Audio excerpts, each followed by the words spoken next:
Part 10. Setting MSV Units. When preparing to set manufactured stone veneer units, start by gathering up material from multiple boxes and lay out 30 to 40 square feet to select from.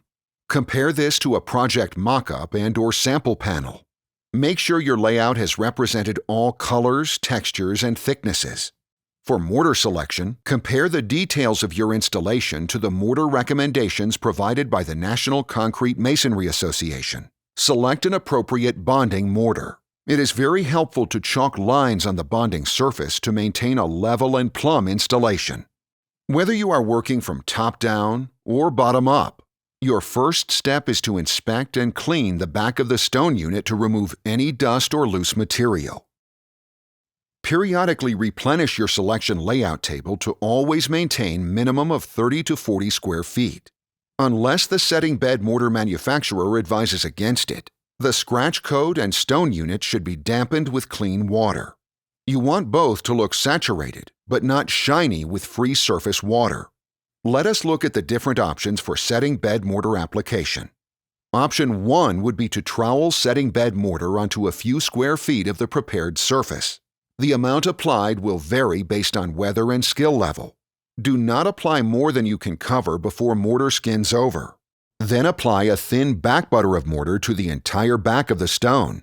Press the stone into the setting bed mortar on the wall so that you can achieve full contact and mortar squeeze out. Place the stone, leaving the desired joint gap, and do not disturb it. Option 2. You may apply all the setting bed mortar directly to the back of the stone. Then press stone onto the prepared wall. A combination of these two methods is also acceptable. Whichever method you choose, your goal is to create full coverage and contact to setting bed mortar. Make sure to achieve ample squeeze out with no voids. Space the units for the desired joint. Do not disturb units until cured enough that a gentle bump does not break the bond. Clean up mortar droppings as you go, as soon as they become crumbly. Periodically remove a stone to check for good bond and 100% complete mortar coverage. A removed or disturbed stone will require original mortar be removed and the stone to be reset. As you work through the project, you should periodically step back and admire your work. Check that your installation is level and plumb, and that your joint spacing is consistent. Thank you for watching.